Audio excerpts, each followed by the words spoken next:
మన భీమవరం నియోజకవర్గంలో మన గూట్లపాడు గ్రామం అంటే తెలియని వారు లేరు.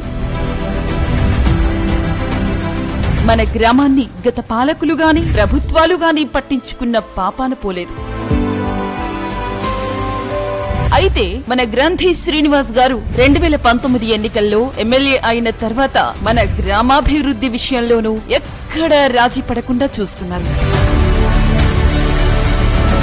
మన గ్రామంలో రోడ్ల అభివృద్ధి కోసం 1,65,00,000 రూపాయలు ఖర్చు చేశారు. 43 లక్షలతో సచివాలయం నిర్మాణం, 162.41 లక్షలతో నాడు నేడులో భాగంగా పాఠశాలల అభివృద్ధి, 15.90 లక్షలతో హెల్త్ క్లినిక్ నిర్మాణం, 2 లక్షలతో విద్యుత్ పనులు, 3 లక్షలతో శానిటరీ కాంప్లెక్స్ నిర్మాణం, 28.55 లక్షలతో కాంపౌండ్ వాల్ నిర్మాణం, ఇలా సుమారు 4,20,00,000 రూపాయలతో అభివృద్ధి పనులు చేసి మన గూట్లపాడు గ్రామానికి కొత్త రూపు తీసుకువచ్చారు.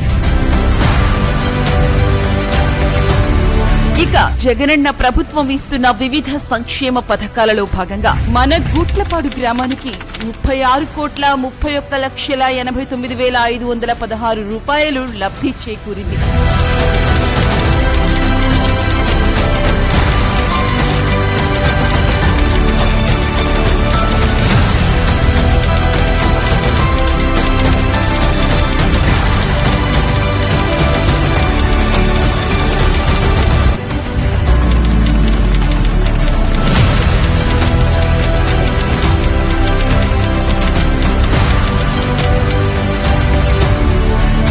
ఇలా అభివృద్ధి మరియు సంక్షేమ పథకాల్లో మొత్తం మన గ్రామానికి సుమారు 40 కోట్ల రూపాయలు జగనన్న ప్రభుత్వంలో మన ఎమ్మెల్యే గ్రంథి శ్రీనివాస్ గారి హయాంలో ఖర్చు చేశారు. ఆయన కూడా మా అందరికీ అందుబాటులో ఉండే క్యాండిడేట్. ఎవరైనా వాటర్ ఏ వాటర్ వెళ్ళినా సరే ఆయన నుంచి మంచి రెస్పాన్స్ ఉంటుంది.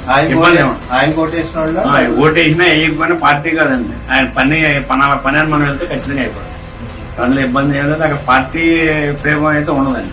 ఆయన ఏదైనా ఎనీ టైం కూడా ఆయన అందరికి అందుబాటులో ఉండే క్యాండిడేట్, ఏది కావాలంటే చేస్తారు. హరిబాబు గారు వచ్చేవారు కానీ మమ్మల్ని ఎవరిని పిలవలేదు. ఏదో ఆయన వస్తూ ఆయన పని ఆయన చేసుకుంటూ వెళ్ళిపోవడమే తప్ప మీ సమస్య ఏంటని కూడా ఆయన ఇప్పుడు కూడా మమ్మల్ని అడగలేదు. అదే మన ఎమ్మెల్యే గారు గంధి శ్రీనివాస్ గారు అయితే అక్కడ ఎక్కడన్నా నలుగురు కూర్చుని లేదా నలుగురు నుంచి మాట్లాడితే కారాప్ చేసి ఏంటి సమస్య ఏంటి ఎలా ఉన్నారు ఏంటని పలకరించి వెళ్తారు. హరిబాబు గారు ఎప్పుడు కూడా అలాగే ఆగి చూసి వెళ్ళటం కూడా చూడలేదండి.